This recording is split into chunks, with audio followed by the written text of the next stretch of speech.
चलिए शुरू करते हैं। सबसे पहले तो हम लोग कोरोना का जो लेटेस्ट अपडेट है उसके बारे में जान लेते हैं, ठीक है, और इस टेस्टिंग किट की क्यों जरूरत है उसके बारे में डिस्कशन कर लेते हैं। तो लेटेस्ट अपडेट के बारे में चलते हैं, थोड़ा सा जरा समझिए अभी तक इंडिया में कंफर्म केसेस कितने हैं और ये कब तक का डेट है, जरा देखिए। ये 23 मई तक का आपको अपडेटेड डेटा मैं आपको बता रहा हूं। अभी तक कंफर्म केसेस 2,67,67,18,108 इतने केसेस कंफर्म कोरोना के आ चुके हैं।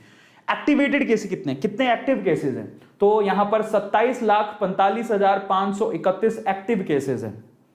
रिकवर कितने हो चुके हैं, 2,36,59,189 59,189 लोग रिकवर हो चुके हैं। लेकिन हमने कोरोना से अभी तक 3,02,744 लोगों को खो दिया है। इसलिए अभी डेटा एक्चुअल में अगर हम देखेंगे पूरे विश्व में हिंदुस्तान जो है वो दूसरे तीसरे नंबर पर आता होगा, तो ये बहुत ही क्रिटिकल सिचुएशन है हमारे लिए। और अभी भी हम लोग, अगर आपको पता हो तो आपके स्टेट में कभी भी लॉकडाउन को बढ़ाया जा सकता है। शायद दिल्ली में बढ़ भी गया है और बाकी जगह भी बढ़ेगा। अगर लॉकडाउन खत्म हो रहा है रिसेंटली तो बढ़ने वाला है, क्योंकि अभी भी सीवियर कंडीशंस हैं। लेकिन जरा समझे क्या कुछ कंट्रोल हुआ है, तो 24 घंटे में हाँ केसेस जरूर घट गए हैं, लेकिन उसके घटने के बहुत सारे रीजन हो सकते हैं। आपको पता होगा कि एक वक्त ऐसा आया था कि एक दिन में 4 लाख केसेस आ रहे थे। अभी कंफर्म केसेस कितने आ रहे हैं एक दिन में, 2,40,897, लेकिन उसके पीछे के रीजन बहुत सारे हैं।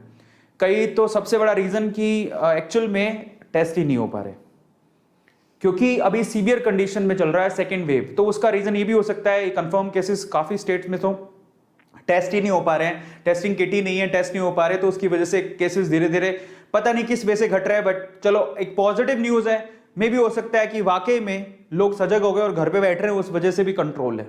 तो बहुत सारे रीजन हो सकते हैं इसके घटने के। मैं ये नहीं कह रहा हूं कि उसके एक नेगेटिव साइड ही है उसको, उसके घटने की पॉजिटिव साइड भी हो सकती है, क्योंकि कब से कोरोना के लिए लॉकडाउन चल रहा है, तो हो सकता है कि उसकी वजह से केसेस घट गए हों।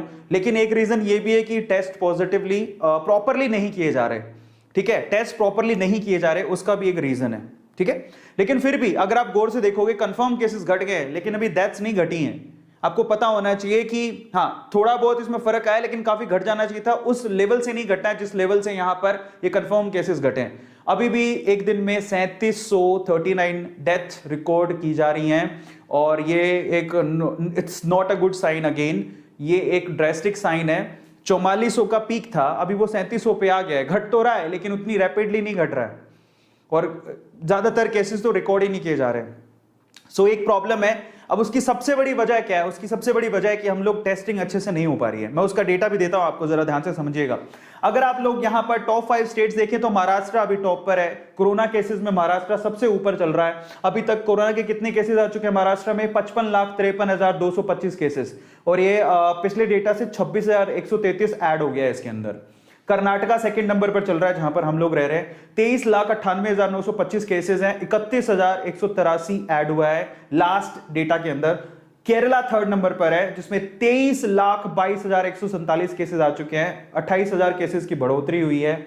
और तमिलनाडु में 18,06,861 केसेस है और 35,873 केसेस की बढ़ोतरी हुई है। और फाइनली यूपी के अंदर 16,65,173 केसेस आ चुके हैं, जिसमें 5,964 केसेस की बढ़ोतरी हुई है। तो ये इस तरह से ये स्टेट्स काफी ज्यादा क्रिटिकल सिचुएशन पे चल रहे हैं, ये टॉप 5 में है। आपको पता होगा राजस्थान में तो पूरी तरह से लॉकडाउन है, कर्नाटका मतलब भारत सारी स्टेट्स में लॉकडाउन है। अब जरा ध्यान से डेटा को समझिए, मैं क्या कहने की कोशिश कर रहा हूं। टोटल टेस्ट कितने हो अभी तक कोरोना के?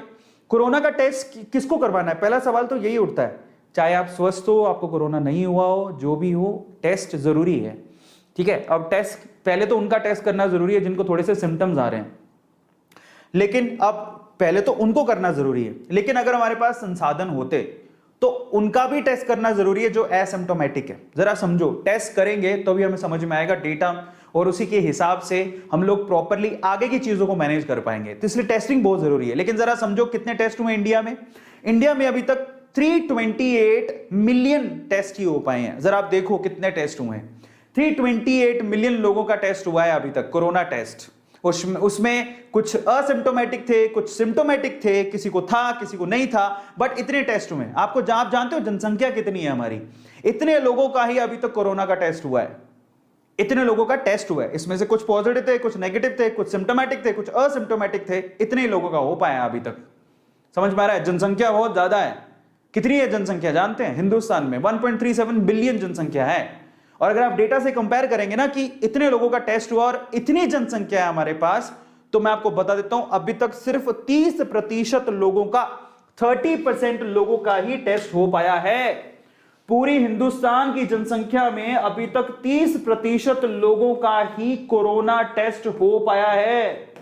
जरा समझिए, 70% लोगों का तो कोरोना टेस्ट हुआ ही नहीं है। तब उन्हीं में से डेटा निकल के आ रहे हैं। जरा सोचो, अगर इतनी जनसंख्या का टेस्ट हुआ तो हमें तब पता लगेगा कि एक्चुअल कोरोना पॉजिटिव लोग कितने हैं। जरा सोचिए। तो और सबसे बड़ी प्रॉब्लम क्या है, उसके पीछे का रीजन क्या है? इतनी सुविधाएं नहीं है हमारे पास, इतने हेल्थ वर्कर्स ही नहीं है, कहां से करेंगे? इतनी किट नहीं है, इतने हेल्थ वर्कर्स नहीं है। आज भी दिल्ली के सीएम क्या कह रहे थे? हमारी वैक्सीन ही खत्म हो गई। दिल्ली के सीएम क्या बोले थे? हमारे पास वैक्सीन ही खत्म हो गई, क्या करें? वैक्सीन के लिए अब बोला है सेंटर को, सेंटर वैक्सीन देगी। अभी तो वैक्सीन का हाल है। इसी तरह से कोरोना की जो चेकिंग करने वाली किट है उसका भी यही हाल है। ठीक है, आप जो कोरोना के लिए टेस्ट करवाने जाते हो वो इतना आसान नहीं है। लोग पहली बात तो जा ही नहीं रहे, डर रहे। समझ रहे हो? बाहर जाना सबके लिए खतरनाक सा हो रहा है कि कैसे जाएं, डर लग रहा है। कई लोग तो अगर किसी को प्रॉब्लम है कोरोना की तो घर पे ही बैठा है, मतलब वो सोच रहा है कि चलो 3-4 दिन कुछ ऐसी दवाइयां ले लेते हैं, क्या पता ठीक हो जाए। जो लोग बोल रहे हैं घर पे बैठ के क्या पता ठीक हो जाए। कई लोग ठीक हो भी रहे हैं लेकिन कई लोग नहीं भी हो रहे हैं। तो ये खतरनाक सिचुएशन पर है। मतलब एक तरह कहें हम लोग बॉम्ब पे बैठे हैं। अभी वो बॉम्ब एक्चुअली फटा भी है, सेकंड वेव इसीलिए आई है। समझ में आ रहा है? और दूसरा थर्ड वेव कभी भी आ सकती है। और उसके पीछे की सबसे बड़ी समस्या ही टेस्टिंग है। और हमारे पास इतने हेल्थ वर्कर है ही नहीं, हम लोग टेस्ट करेंगे कहां से? सबसे बड़ी समस्या ये, इतने हेल्थ वर्कर है ही नहीं। 30 इतने दिनों बाद भी, आज कोरोना कब से चल रहा है, टेस्टिंग किट आ गई थी 1 साल समझ लो, 1 से 1.5 साल हो गया कोरोना को चलते। हमने सिर्फ 30% जनता की टेस्टिंग की है। अब ये तो एक समस्या है। और टेस्टिंग 70% लोगों की टेस्टिंग बाकी है। अब इससे बाहर निकलने के लिए सरकार ने एक इलाज निकाला है, बस उसी की बात हम लोग करने हैं। लेकिन उससे पहले आप जरा जान लो एक और समस्या। हम लोगों को लगता है सब कुछ आसान है और गवर्नमेंट कर नहीं रही है। इतना आसान नहीं है भाई, गवर्नमेंट को नहीं करना है। वहां जो हेल्थ वर्कर्स हैं उनको क्या जान माल का डर नहीं है क्या? आप एक बात बताओ, सीधी सी बात जरा समझें कि क्या जो डॉक्टर्स या फिर नर्सेस, जो भी लोग हैं जो टेस्टिंग करेंगे, उनको भी तो अपने जान माल का खतरा है। समझ में आ रहा है आप लोगों को? तो बहुत सारे लोग मतलब उस डर से भी धीरे धीरे टेस्टिंग हो पा रही है। जरा समझो, हर कोई कौन मौत के कुएं में कूदना चाहेगा, लेकिन फिर भी ये लोग इतना हार्ड वर्क कर रहे हैं, ये लोग फिर भी आपकी टेस्टिंग कर रहे हैं। लेकिन हम ही लोग हैं जो पीछे भागते हैं, फिर जाते नहीं है। लेकिन जरा समझो, जो लोग हॉस्पिटल्स में काम कर रहे हैं, लैब्स में काम कर रहे हैं, ठीक है, और इसके अलावा जो मोर्चरीज में, जरा समझो जहां पर जो शवदाह होते हैं वहां पे काम कर रहे हैं, उनको भी तो टेंशन है, उनको भी तो कोरोना हो सकता है। ठीक है, तो ये भी एक बहुत बड़ी समस्या है कि हमारे पास वर्कर्स हैं लेकिन लिमिटेड हैं। इतनी सारी जनसंख्या के लिए वर्कर कहां से लाएंगे?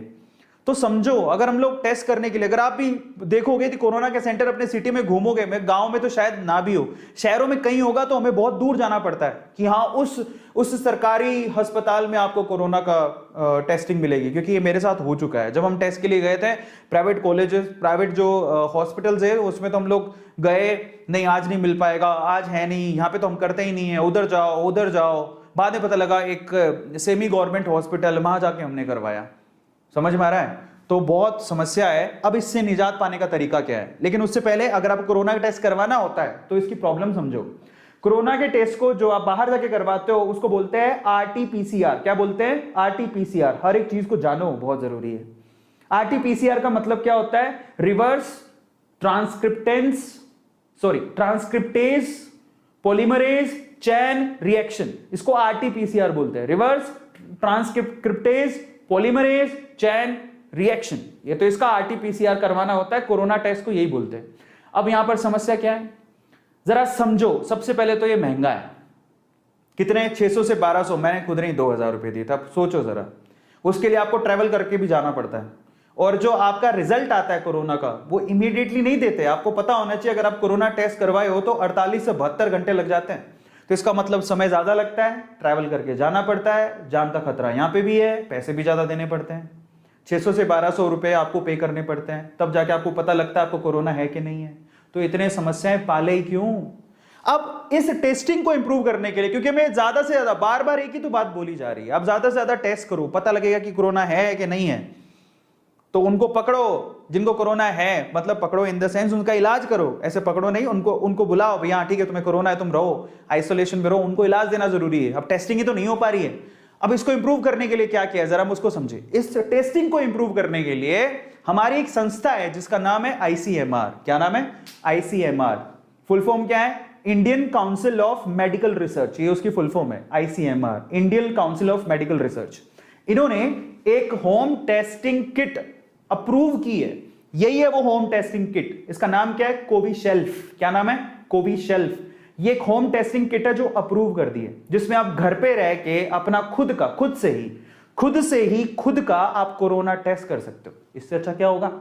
ना आपको बाहर जाने का झंझट, है भी सस्ता, और ये मैक्सिमम टू मैक्सिमम टेस्ट करने के बाद 15 मिनट में बता देता है कि आपको क्या करना है। समझ में आ रहा है? आपको कोरोना है कि नहीं है, क्या करना है, अगला स्टेप क्या होगा, ये आपको 15 मिनट में बता देगा। तो जरा सोचो, एक तो सस्ता है, दूसरा 15 मिनट में बता रहा है कि भैया आपको कोरोना है कि नहीं है, और फिर आप अपने स्टेप उठा पाओगे, बाहर जाने की जरूरत नहीं है, खुद से खुद घर पे कर लो। तो समझ में आ रहा है? तो दिस इज वे